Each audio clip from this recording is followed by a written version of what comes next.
sabi ko nga, when we conducted the reenactment, yung shooter is, the vehicle is slowly moving. And while while the vehicle is moving, the shooter has really the chance to shoot.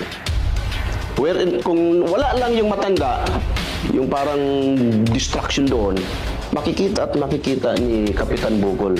Okay. Kasi very clear dito sa left side niya, may clear shot talaga.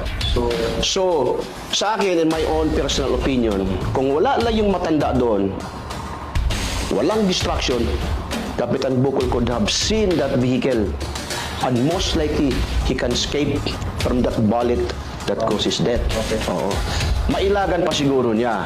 Kasi kung, siyempre itong lalaki, yung matanda, naging distraction. Kasi nag-uusap. Nag-uusap sila. So, yung attention ni Kapitan doon sa matanda,